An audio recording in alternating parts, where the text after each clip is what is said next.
ಇನ್ನು ಗಡಿ ಜಿಲ್ಲೆ ಬೀದರ್ನಲ್ಲಿ ಬೀದಿ ನಾಯಿಗಳ ಅಟ್ಟಹಾಸ ಹೆಚ್ಚಾಗ್ತಾ ಇದೆ. ಒಂದೇ ದಿನ 25ಕ್ಕೂ ಹೆಚ್ಚು ಜನರಿಗೆ ಬೀದಿ ನಾಯಿ ಕಡಿತಾ ಇದೆ.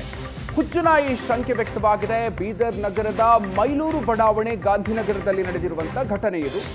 ಮಹಿಳೆಯರು, ಪುರುಷರು ಹಾಗೂ ಮಕ್ಕಳು ಸೇರಿದಂತೆ ಒಟ್ಟು 25 ಜನರಿಗೆ ನಾಯಿ ದಾಳಿ ಮಾಡಿದೆ. ಪುಟ್ಟ ಮಕ್ಕಳ ಮೇಲೆ ಭೀಕರ ದಾಳಿಯಾಗಿದೆ. ಬ್ರಿಮ್ಸ್ ಆಸ್ಪತ್ರೆಯಲ್ಲಿ ಚಿಕಿತ್ಸೆಯನ್ನ ಪಡ್ಕೊಳ್ತಾ ಇದ್ದಾರೆ. ಕೈ, ತೊಡೆ, ಕಣ್ಣು, ಬೆನ್ನು, ತಲೆ, ಹೊಟ್ಟೆ ಭಾಗಕ್ಕೆ ಕಚ್ಚಿ ನಾಯಿ ಗಾಯಗೊಳಿಸಿದೆ. ಬೀದರ್ ಬ್ರಿಮ್ಸ್ ಆಸ್ಪತ್ರೆಗೆ ದಾಖಲಾಗಿ ಚಿಕಿತ್ಸೆಯನ್ನ ಗಾಯಾಳುಗಳು ಪಡ್ಕೊಳ್ತಾ ಇದ್ದಾರೆ.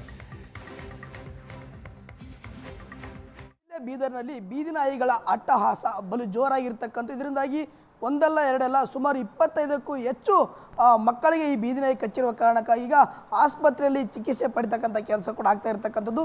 ಸದ್ಯ ನಾವು ಬ್ರೀಮ್ಸ್ನ ಆಸ್ಪತ್ರೆಯಲ್ಲಿರ್ತಕ್ಕಂಥದ್ದು ದೃಶ್ಯದಲ್ಲಿ ಕೂಡ ಗಮನಿಸಿದ್ರೆ ಇಲ್ಲಿ 2-3 ಮಕ್ಕಳು ಈಗ ಚಿಕಿತ್ಸೆಯನ್ನು ಕೂಡ ಪಡಿತಾ ಇದ್ದಾರೆ. ಅಂದರೆ ಸುಮಾರು 25ಕ್ಕೂ ಅಧಿಕ ಮಕ್ಕಳು ಕೂಡ ಬೇರೆ ಬೇರೆ ವಾರ್ಡ್ಗಳಲ್ಲಿ ಕೂಡ ಚಿಕಿತ್ಸೆ ಪಡಿತಾ ಇರ್ತಕ್ಕಂಥ ಇಲ್ಲಿ ದೃಶ್ಯದಲ್ಲಿ ಕೂಡ ಗಮನಿಸಿದ್ರೆ ಈ ಒಂದು ಮಗುವಿಗೆ ಕಾಲಿಗೆ ಈ ಒಂದು ಬೀದಿ ನಾಯಿ ಕಚ್ಚಿರ್ತಕ್ಕಂಥದ್ದು. ಇಲ್ಲಿ ಚಿಕಿತ್ಸೆ ಕೂಡ ಇಲ್ಲಿ ಪಡಿತಾ ಇರ್ತಕ್ಕಂಥದ್ದು. ಕಾಲಿನ ಮುಂಭಾಗ ಮತ್ತು ಹಿಂಭಾಗದಲ್ಲಿ ಕೂಡ ಬಲವಾಗಿ ಈ ಒಂದು ಬೀದಿ ನಾಯಿ ಕಚ್ಚಿರುವ ಕಾರಣಕ್ಕಾಗಿ ಸುಮಾರು 25ಕ್ಕೂ ಅಧಿಕ ಒಂದು ಮಕ್ಕಳಿಗೆ ಈ ಒಂದು ಬೀದಿ ನಾಯಿ ಕಚ್ಚಿರ್ತಕ್ಕಂಥ ಈ ಒಂದು ಮಕ್ಕಳು ಏನೋ ಬೀದರ್ ನಗರದ ಮೈಲೂರಿನಲ್ಲಿ ಅವರ ಒಂದು ಮನೆಯ ಮುಂಭಾಗದಲ್ಲಿ ಆಟವನ್ನು ಆಡ್ತಾ ಇದ್ರು. ಅಂತಹ ಸಂದರ್ಭದಲ್ಲಿ ಏಕಾಏಕಿ ಈ ಒಂದು ಬೀದಿ ನಾಯಿ ಇವರ ಮೇಲೆ ಅಟ್ಯಾಕ್ ಮಾಡಿರ್ತಕ್ಕಂಥ ಈ ಒಂದು ಬೀದಿ ನಾಯಿ ಅದು ಹುಚ್ಚು ನಾಯಿ ಇದೆನೋ ಮತ್ತು ಬೇರೆ ನಾಯಿ ಇದೆ ಅಂತಕ್ಕಂಥದ್ದು ಕೂಡ ಪೋಷಕರಲ್ಲಿ ಸಾಕಷ್ಟು ಆತಂಕ ಕೂಡ ಇರ್ತಕ್ಕಂಥ. ಇದರಿಂದಾಗಿ ಈ ಒಂದು ಬ್ರೀಮ್ಸ್ ಆಸ್ಪತ್ರೆಗೆ ಬಂದು ಈಗ ಚಿಕಿತ್ಸೆ ಪಡಿತಕ್ಕಂಥ ಕೆಲಸವನ್ನು ಕೂಡ ಈ ಮಕ್ಕಳು ಮಾಡ್ತಾಯಿದ್ದಾರೆ. ಜೊತೆಗೆ ಇಲ್ಲಿ ಸಾಕಷ್ಟು ಪೋಷಕರು ಕೂಡ ಇರ್ತಕ್ಕಂಥ ಈ ಪೋಷಕರಿಗೆ ದೊಡ್ಡ ಆತಂಕ ಕೂಡ ಮನೆ ಮಾಡಿರ್ತಕ್ಕಂಥ. ಯಾಕಂದರೆ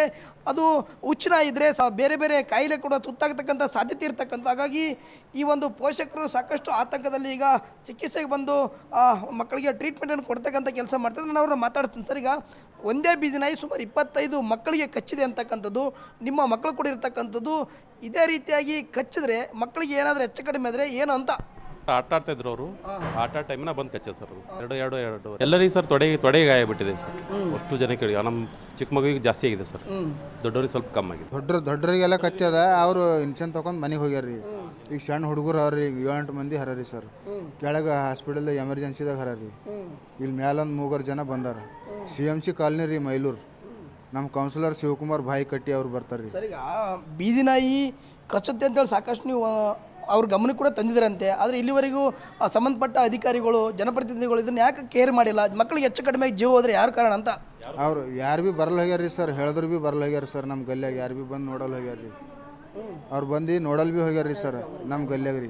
ಈಗ ಕಾಲಿ ಕಚ್ಚದ, ಕೈ ಕಚ್ಚದ, ಬೆನ್ನ ಕಚ್ಚದ. ಈಗ ಒಂದು ಪೇಪರ್ ಹೋದ್ರೆ ಹಿಡಿಯಲ್ ಹೊಂಟ್ರ ಸರ್. ಕೂಸುಗಳಿಗೆ ಕೊಲ್ಕೊಂಬದೇ ಅದಲ್ಲ. ನಾವು ಕೌನ್ಸಿಲರ್ಗಳು ಇದ್ರೆ ಅನ್ ಬಂತು, ಯಾರು ಇದ್ರೆ ಅನ್ ಬಂತು. ಅದು ಚಲೋ ನಾಯಿ ಅದು ಏನೋ ಹುಚ್ಚು ನಾಯಿ ಅದು ಹೆಂಗೆ ಗೊತ್ತು ನಿಮ್ಗೆ? ಹುಚ್ಚು ನಾಯಿನೇ ಅದದು, ಹುಚ್ಚು ನಾಯಿನೇ ಅದನೋ ಯಾವುದದನೋ ಅದು ನಮ್ಗೆ ಅಂತ ತಿಳಿದದೇನ್ರಿ ಸರ್. ಕೂಸುಗಳು ಮನೆ ಮುಂದೆ ಆಡಕ್ಕೆ ಹೋದ್ರೆ ಕಚ್ಚಾವ ಅಲ್ಲ ಬರಲ್ ಹೋಗ್ಯಾರಿ ಸರ್. ಈಗ ಯಾರು ಭೀನೇ ಪೇಪರ್ ಒಂದು ಪೇಪರ್ ಹೋದ್ರೆ ಈಗ ಮಕ್ಕಳಿಗೆ ಹಿಡಿಯ ಹೊಂಟ್ರ. ನಾವು ಏನು ಮಾಡ್ರೆ ಕೂಸುಗಳಿಗೆ ಕೊಲ್ಕೊಂಬದೇ ಅದಲ್ಲ. ಇನ್ನು ಏನು ಬೀದಿ ನಾಯಿ ಕಡಿತಕ್ಕೆ ಒಳಗಾಗಿರ್ತಕ್ಕಂಥ ಮಕ್ಕಳ ಪೋಷಕರ ಮಾತಾಗಿರ್ತಕ್ಕಂಥದ್ದು. ಕ್ಯಾಮರಾಮ್ಯಾನ್ ಚರಣ್ ಕುಮಾರ್ ಜೊತೆ ಪರಶುರಾಮ್ ನಾಯ್ಕ, ರೇಷನ್ ಸುವರ್ಣ ನ್ಯೂಸ್, ಬೀದರ್.